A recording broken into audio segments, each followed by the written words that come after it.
All right. Any questions on this previous week's assignment? Everyone doing good? Any questions on your final projects? Everything going good on those? I like what I'm seeing from you guys. It's going to be good. I'm excited to see them. I still got 7 weeks to see them, but I'm excited when they come in. All right. So tonight we're going to talk about a little bit more about advanced queries with joins and subqueries. And at some point, I'm going to jump into explaining what an explain plan is, what an execution plan is, and how we can see those and how those work to help you figure out how a query is running. So it's going to be pretty easy.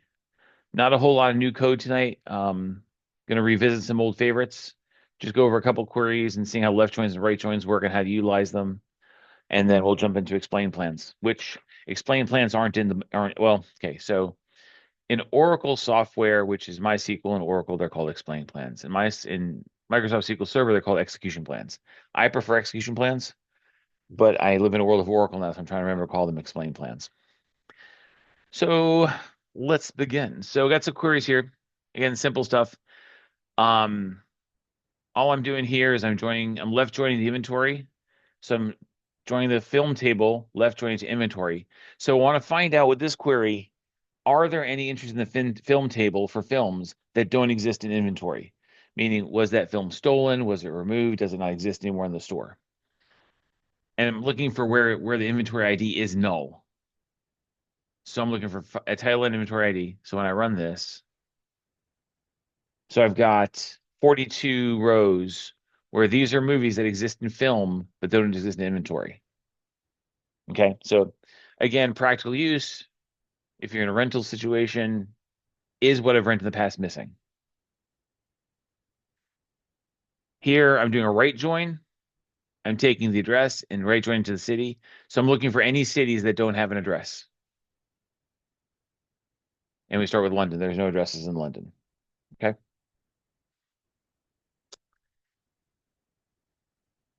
Again, another example of a self join. I'm joining the actors table to itself with two different aliases. And basically what this query is doing is I'm trying to find actors with the same last name. So I'm joining A1 first name is actor, actor one first, A2 is for actor two first, and then last name.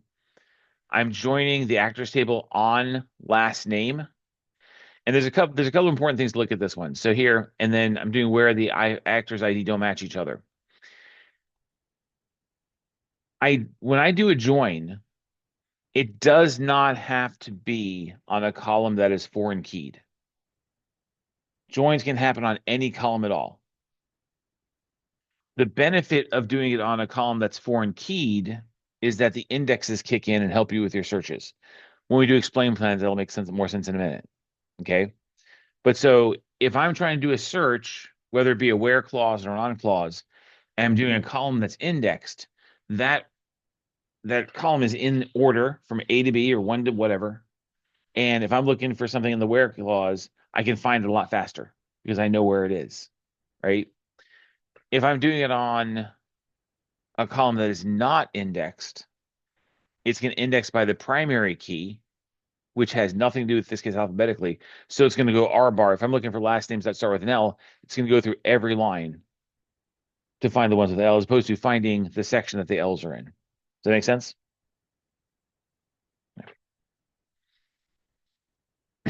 Here I just have a subquery in here getting the average length of film, and I'm trying to find movies that are longer than the average length.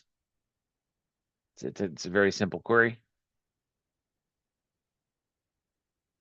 Here, a little more technical, I've got this comically large query in the where clause, and it's basically showing me all the customer IDs of people who've rented action movies. I have that as my where clause. It's creating an array. I'm finding what customer IDs are in that array, and I'm getting their name from customers. Okay. Let's take a look. Let's jump here to explain. So there's three commands you can use for explain plans or execute plans. There's explain, there's explain analyze,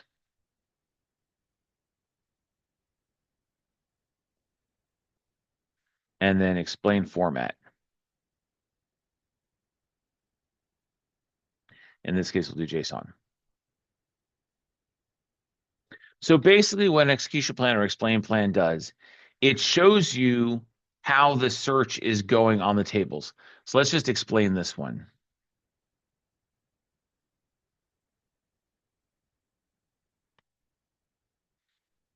So when I ran it, it gave me my results here, right? So when I run it with explain sitting in front of here, this is what comes up. And it shows me each table and how it's being searched in the order it's being searched, right?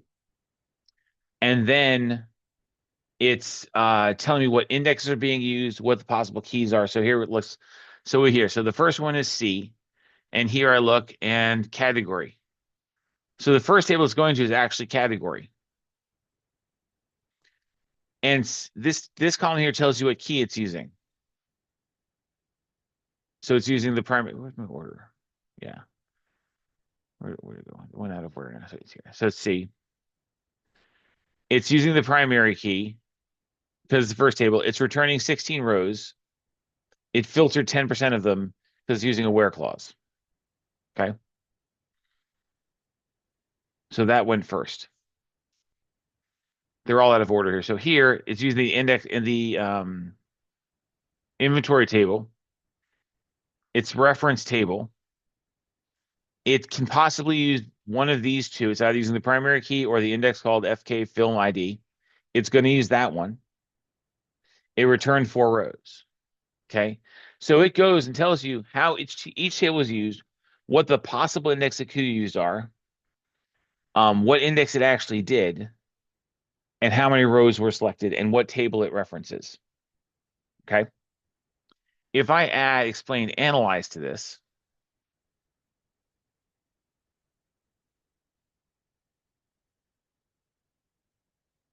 it gives me this big row of nonsense, but I'm going to go over here. Okay. So here it says remove duplicate custom rows using temporary table. So right off the bat, it's saying, hey, this is causing a problem. This doesn't need to happen. So look at your query and fix that.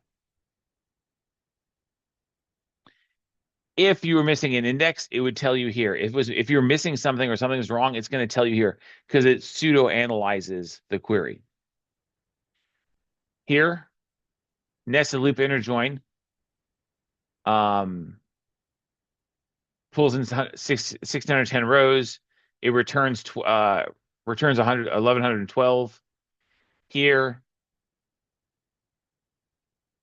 and just goes down through this. Yeah, there's more here. Oh, hang on a second.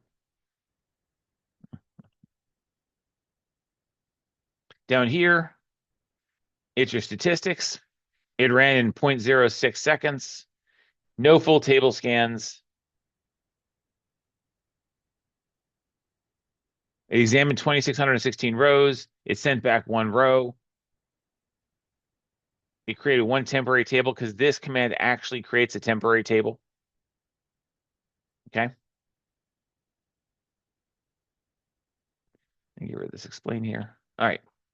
Let's look at this next one here. I'm getting from the, so here, this from clause is sub. It's referred to as sub. It's returning the first name and last name is full name, the sum of the amount from total payments from customer using customer ID, grouping by customer ID. Okay. Remember, using replaces the on clause. So I'm going to say on customer ID or just using customer ID because the customer ID exists in both of these.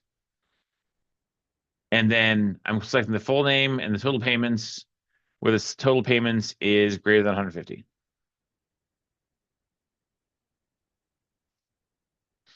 Now, remember, when we were using an aggregate in a select clause, I said if you wanted to filter by that column that's aggregate, you have to use the phrase having. You couldn't use where. Okay. But here I'm using where on this column. It's because it's being filtered through another select query. So it's fooling the main query that this is not an aggregate because it's an aggregate in the temporary table.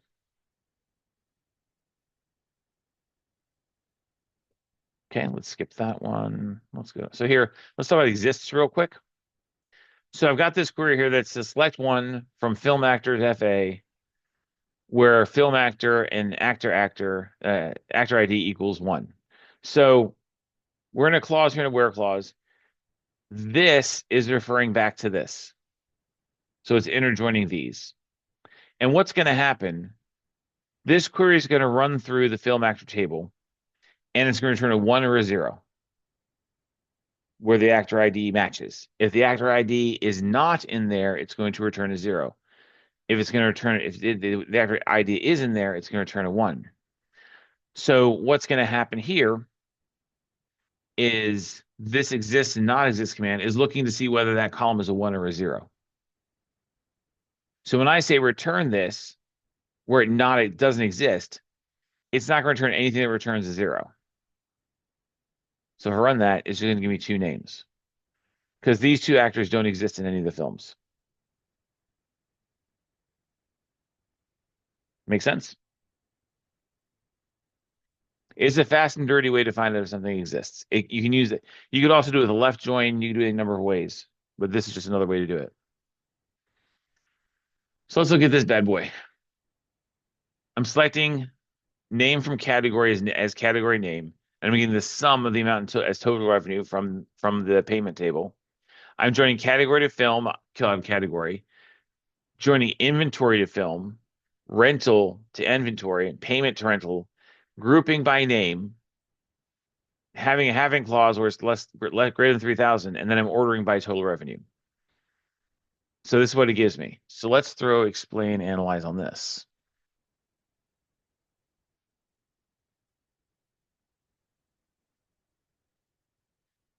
Okay.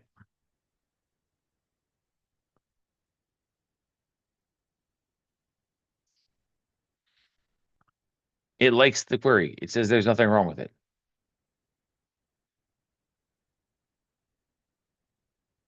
So here, we're aggregate using a temporary table. We're table scanning on the temporary table. We're filtering on total revenue. And then, so the temporary table that's being created is the answer to this. Because remember I said on like the second day that when it comes in, it takes everything from the memory and puts it into RAM and creates a bunch of tables. So it converges things. So that's the temporary table it's looking at. So if we go down here to query stats, we have no table scan. So what a table scan is, it's what it sounds like. It didn't have an index to use. So it looked through each row of the table to find what it was looking for. It's important to know that indexes don't always stop table scans. I think the limit is 35,000 rows. I'm not sure. It changes every year. So if a table has less than 35,000 rows, give or take, it'll always, no matter what index is on there, table scans are always going to be there. Over 100,000 rows, 200,000 rows, you're going to start using indexes. Before that, it doesn't make sense to use an index because the computer is fast enough to run a table scan without having to include the index. Because the index is another table, how it's saved in memory. So it examined 37,701 rows. It returned 16. No indexes were used. 1 temporary table is created, and so on and so forth. I can change this to format JSON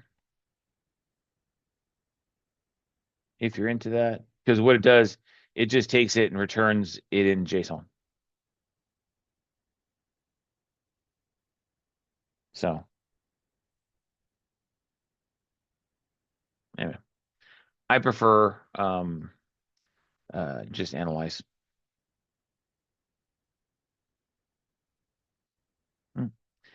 Going down here, boring. somewhat exciting. Let's look at this one. I'm concatenating last name and first name as customer, getting the title from window and the difference of dates between the rental date and today, and joining a bunch of stuff. And these have all been out for 7,300 days because the dates in the table are from 2005 or whatever it is. Okay.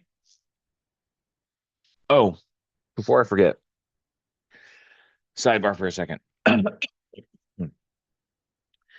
This is necessary for you guys. This is for anyone who's watching who's doing the Possum Pets database, and also has to do with some of the questions in the quizzes and in the exercises. There will be times that we put a question or ask you to do something where what you're being asked to do doesn't exist. So there was a question in last week's Possum Pets asking you to use the payment column to figure something out. And there was no payment column in the table. So the trick was you had to make the payment column. So I was just thinking about this because something here reminded me of this. Oh, that's why. So I set up the Possum Pets project in the weekly report, in the weekly writing assignments, to mimic a real world experience in designing a database for a customer. There are times when you're dealing with customers in the real world that ask you to do something that you can't do because the schema doesn't exist. The things they're asking you to do don't exist in the database. So you've got to do one of two things. You either got to make it and pretend like it was always there when they ask you, or go back and say, hey, you said payment column. Did you really want a payment column here? Because if I do that, I got to do this, this, and this. And it's going to increase your bill. Okay. So the same thing happens in the exercises. There was an exercise that said, oh, maybe this is Possum Pets too. I forget it was Possum Pets. But there was an exercise where it said, yeah, it was Possum Pets. Give me all the names of the owners and give me all the names of the pets and join them together and sort it by name. That was ambiguous on purpose because there were multiple ways to do that, because I didn't say return both names, put all the names in one column, or things like that. So some people did select name from owner and select name from pets and did a union and did that. That worked. Or they did an inner join, getting the pet name and the owner's name together in the one column, in the one row, and return that. So as you go through these exercises and the quizzes and the weekly writing assignments, and you find something ambiguous, it was designed that way on purpose. And that's not me just pretending to be cool and ambiguous because I forgot to do something. It was literally deliberate, did that way to make sure. Now you'll find stuff in the quizzes that are just blatantly wrong because those questions were written 3 years ago, 4 years ago. And not only is the technology changed in MySQL, but also there are some questions that ask you to compare dates. Compare today's date to the date in the database. Well, every year that gets longer. As you can see here, 7,301 days. These movies have all been out for a real long time because, apparently we shut down in 2005. Right? So just keep that in mind when you're doing the exercise, you're doing the assignments. Look at the if I'm asking you to do something that's not there, then I'm expecting you to either reach out to me and ask, hey, it says this isn't here. What does it mean? Or just figure it out for yourself and do it there.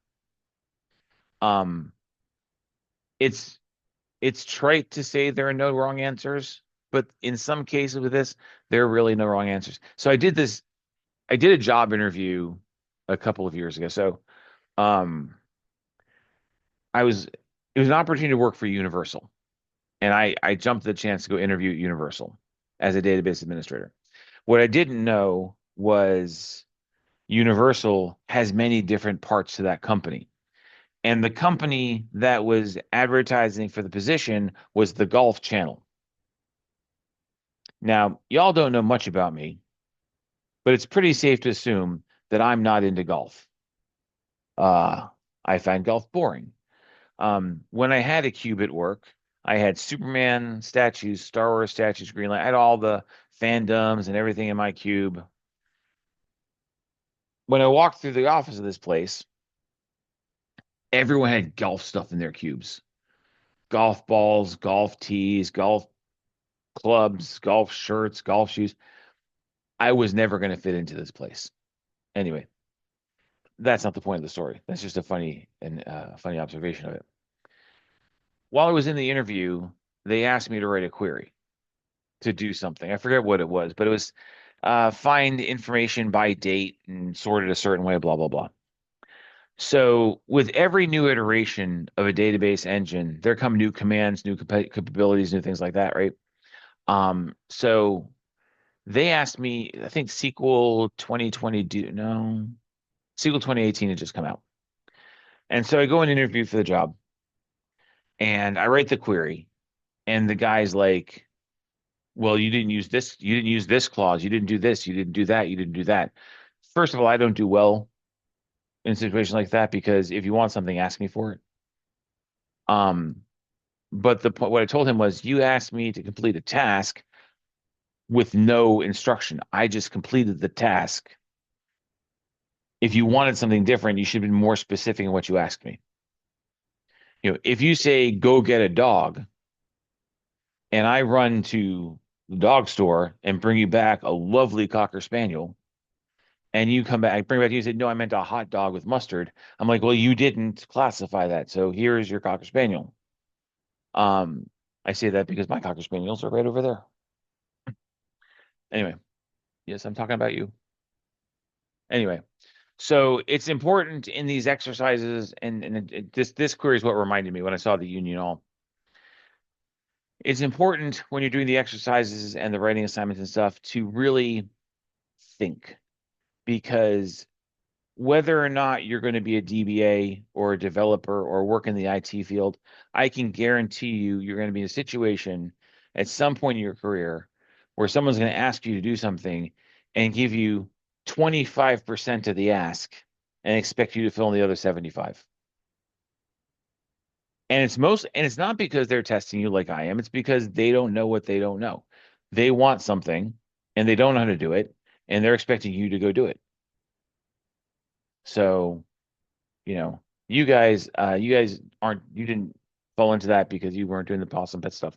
But just in general, if anyone has to be watching this who's not doing the final project and you run into that, I've surprised a couple people who've emailed me asking about that. Hey, the payment column's not there. I'm like, no, it's not. What are you gonna do about that? You know. Anyway, I digressed. I apologize. Anyway, the union all thing here. I'm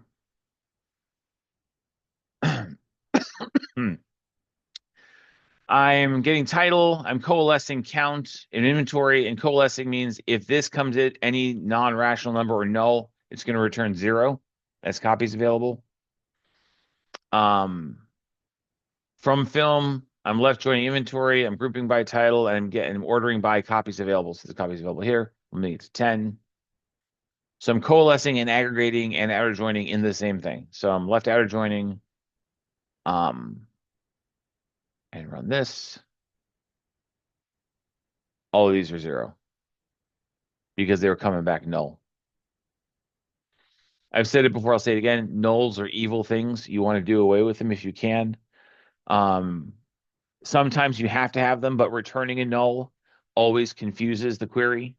Here, coalesce is a command that allows you to remove nulls from the equation, literally and figuratively. Let's look at this one here. This is a good one. So I'm creating a derived table. See, 1 second.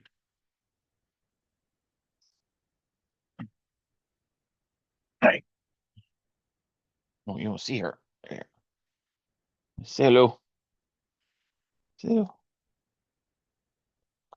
She say hello. You go down? Okay. She doesn't develop in T-SQL. She develops in C#. Anyway, so let's look at this here. I've got this big long query here. I'm getting the city, customer ID, and the total amount spent by customer ID by city. I'm joining customer to address to city to payment. I'm grouping city and customer ID. So this is just telling me the name of the city, the name of the customer, and how much they spent as customer totals. Then here, I'm doing another aggregation. I'm aggregating total spent out of here as average city spend. So here I'm getting the city, the customer ID, and the average spend per customer. And then I'm aggregating it fully aggregating in here and getting the average spent by the city. Run that. Cape Coral, St. Denis, Moldenesto. Okay. So you guys begin to see how like you can really get granular in these queries and get this information out there and show it to people. We're not even talking about how to show it to people in a format, but we're getting this information out that is now useful to people.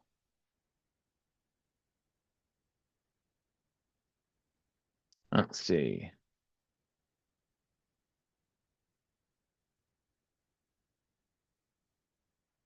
So here I'm getting rental ID and title, and I've got an if statement here. Okay. Haven't seen those before. So my if statement here, I've got the modulo or the modulo. And this again, what the modulo does, the percent sign in a query like this takes the amount here, the number here, divides it by this number, and then finds out if there's a remainder. Okay. So here I'm saying divide rental ID by 2. And if there's no remainder, it's test group A. If there is a remainder, it's test group B.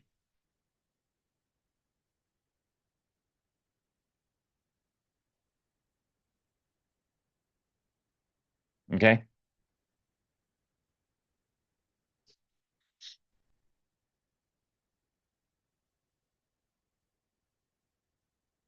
That's the boring one. Okay, let's look at this one. Oh, this one's okay. So this last one here, I'm getting the title of the film, how many times it's been rented, joining film, inventory, and rental. I'm grouping by title. I'm having a count, and I'm using a subquery there. I'm getting the average count, and I've got a subquery here. I'm getting the count of rental ID as count from rental, grouping by inventory ID. So this is just without getting the rental ID, I'm getting the average of how many times something was rented.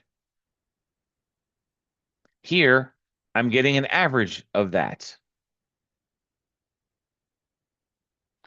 Here, I'm taking that number and I'm saying how many things have been rented more time than the average of the things that of all the videos that have been rented. And we're going to limit that to just the top 5 rows. So only these 5 movies have been rented more than the average. Let's explain this one.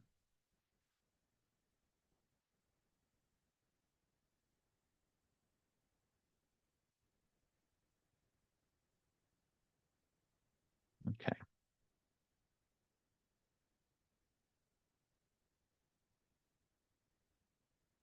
What did I error out? Explain. Did I misspell analyze?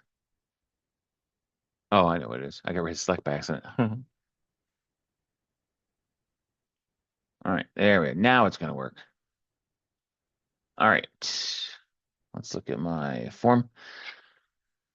Going from the bottom up, because this is how it works. So that's the last thing that runs. The cost here is basically how many cycles it took to get the information. So let's go a little deeper into this. So here, when we look at the cost, this costs $52.50. that's the actual time. That's the only thing with real cost here. Oh, there's only one query here. So this how long that one took. That's how many rows it returned. So this costs 520, 50 cycles. The actual time it took is 0.171 seconds. It returned 950 rows. 950 rows, it had a loop once. Here, this one took 10.4 seconds. Returned 958 rows. This one took 34.7 seconds, returned 5 rows, and then it just limited to 5 rows. Okay. So when you're looking at this and you're trying to understand why is my query taking so long or where are things going wrong, I'm going to look at this time here. And whichever one has the longest, the one's taking the longest to do. And that's where, so if you've got a query that's running, so like at my other job, we've got queries that run 20 hours. They shouldn't run 20 hours, but they run 20 hours. And when we pulled out the statistics for that table, so there's two things. There's indexes and there's statistics. Okay. So the indexes order everything. The statistics tell you which indexes to use. Okay. So the statistics monitor the indexes, the indexes monitor the tables. So when the query says, we're going to go a level deeper here, right? So when the query runs and gets the tables from the database and puts them in RAM and it tries to search against it, the query says, hey, inventory table, I'm going to run a query. What indexes should I use? And it's going to go, well, I've got 3 indexes on here. I've got the primary, I've got this index A and index B. Index B has the best statistics, so use that one. Okay. And so it uses that one. Now, I think we talked about this a couple weeks ago. When I delete information from the database or I add more information in the table, it looks like it went right after the next. So if I added 5,000 rows to a table, and I pull up that query, I select star from table, and I see those 5,000 rows at the bottom of the other 5,000 rows I had them, right? That doesn't mean that they're organized on the disk the right way. I think I used Pokemon cards. So you've got this great Pokemon card collection, and you've got like 3 different generations. You got Gen 1, Gen 2, and Gen 3. But you don't keep any spaces in them. So you put all of them in there, and you're still missing like 30 cards from Gen 1 and 25 cards from Gen 2, and you've got a bunch of empty pages at the end of Gen 3. So on Monday, you go in and you say, oh, I've got 10 cards from Gen 1. Well, don't have time to reorganize anything. So I'm just going to put them in the next page at the end. So you've got Gen 1, Gen 2, Gen 3, and then 10 cards from Gen 1. Am I making sense here? Right. So then the next day I buy 15 cards from Gen 2, but I sell 10 cards from Gen 1. Okay. So I open my binder, I sell the cards from Gen 1, and I've got to put these 15 cards from Gen 2 in. So what do?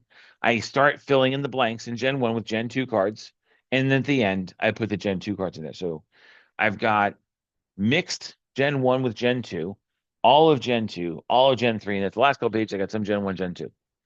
So if you do that for several months, you're going to get a very, very fragmented Pokemon card binder.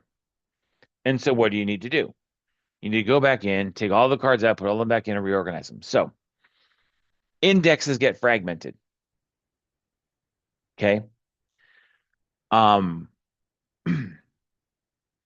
so you have to every once in a while go and defragment the index and do that whole thing. So they're going to take all the memory, the stuff that's on the hard drive, and move it around and put it in the right place. Now, statistics get fragmented as well.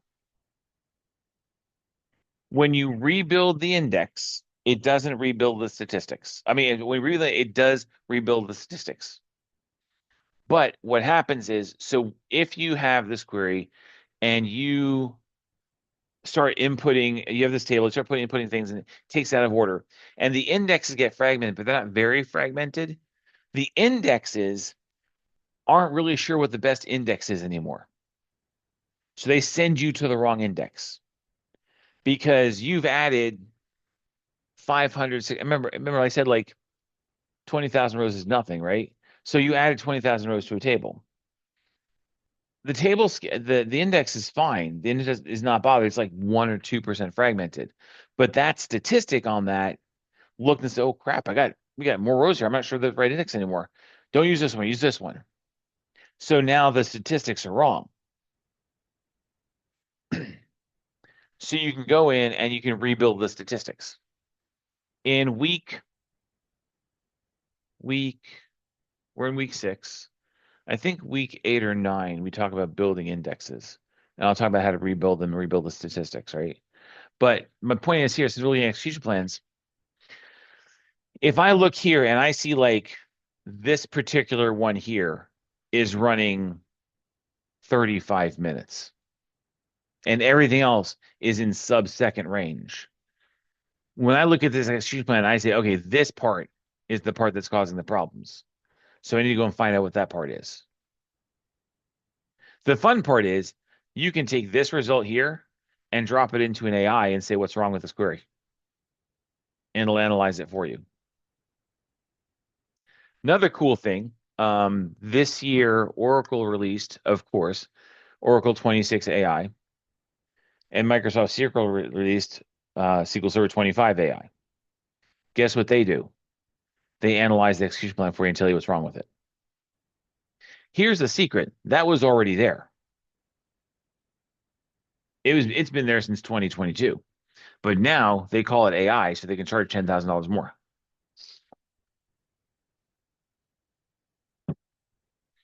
Right? I don't know if they're charging $10,000 more, but they probably will. Anywho, all right. So again, I look here at my stats, no table scans, everything's good. And really, I'm not going to have table scans because I have less than 30,000 rows in the table. So there's not going to be table scans. It's sorted 958 rows. It did do a table. It's not going to call it table scans because they're happening anyway. There's nothing big that's worried about it. The execution time was 0.0361 seconds. It examined 26,210 rows and it returned, when did it return? Somewhere here, it was like, it should have returned 5, is what it did. But anyway, yeah. So threads, y'all know what threads are? Sorry. So threads are processors deal with threads. So every processor has X amount of threads, and every query uses X amount of threads. It's important to know this when you get so when a query executes against a server, a couple things happen. First, it goes and gets the information from the hard drive and puts it in place, but it needs processing power to do this. Okay. Now, a processor has a bunch of little chips in there, and each chip, for lack of a phrase, is a thread. So let's just say I don't know what the numbers are. It depends. The threads per processor depends on the processor. So let's say a processor had 1,000 threads. Okay. Every query you run costs amount of threads, and it hangs onto those threads and possesses them, and they can't be used by anything else. So let's say my query that I just ran cost 10 threads. Let's make it cost 100. It'll cost 2 threads. Okay. That means it still has 908 threads to use. Every query cross threads, and this is how many threads this query cost. It costs 49 threads. Why is this important to realize? Well, I have 1,000 threads on this processor, right? This takes up, let's just say 50 for sake of argument. 50 threads running on 1,000 isn't a big deal. But if this ran 100 times at once, I don't have enough threads for that. So what's going to happen is I'm doing a lot of deep doctrine type stuff, so just hang on. So what happens is the first query is get the threads, but when the processor runs out of threads, you get what's called a wait type. So what's happening is your query can't run until the threads free up. So it just sits there and waits and sits there and waits until such a time as threads are there, or something called garbage collection comes wrong and kills it. There is something called garbage collection that goes around to see if something's waited too long and just goes in and kills it. Okay. That's again something that I'm not sure there's a course in all of BYU Idaho that covers that. So there you go. You've now exceeded the expectations of the college with threads and wait types. I'll try to add that to the index lecture. I'm not sure if we can see wait types in MySQL, but we can give it a shot. Anyway, all right. So that ends my conversation with you guys today. Do you have any questions at all on this stuff? All right. You totally get the threads thing? I believe you, Danielle. I trust you. All right. All right. If there's no questions, comments, or thoughts, thank you for your time. I'll give you 18 minutes back to go do whatever you're gonna do for 18 minutes.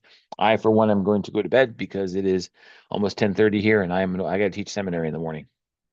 So I got a 4 a.m. wake up call here in Orlando. So, all right. If there are no questions, thank you for coming by tonight. Next week we're gonna cover. Oh, next week's gonna be case statements. Case statements are fun. I like case statements. We'll talk more. We'll talk about more if clauses too. Then, but all right. Thank you. I'll see you guys next week. Thank you. You're welcome.